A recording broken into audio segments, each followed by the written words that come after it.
Я очень хорошо помню в детстве вот это вот, если ты оставишь грязную тарелку, у тебя лицо потом будет прыщавое. Ты знаешь, есть такие установки, идущие из нашей семьи, которые сегодня могут напрямую влиять на твой текущий вес. На своем примере. Я в юности была такой достаточно плотненькой девочкой, и мою маму, которая, соответственно, меня растила и кормила, воспитывала ее бабушка, которая пережила послевоенный голод, и там не было задачи в каком-то внешнем виде красивом, да, в каких-то правильных продуктах, была задача просто выжить. Поэтому ели все поплотнее, пожирнее, посытнее, впрок, с хлебушком обязательно. И, соответственно, эти установки перешли к моей маме, и мне же она их транслировала. Ну, конечно же, я сидела и давилась, и доедала, потому что, это же мама, она какие-то правильные вещи говорит. Отсюда, соответственно, был лишний вес.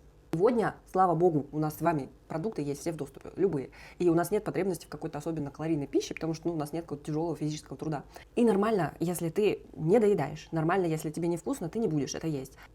Вдруг ты боишься кого-то обидеть, если ты не доешь, положи поменьше. И лучше потом положить еще, если ты не наелся, да, чем ты потом будешь сидеть, давиться, наедать, зачем-то получать лишние калории. Мой совет – это проанализировать бытность своей семьи, не брать с собой эти установки и уж точно не передавать их своим детям.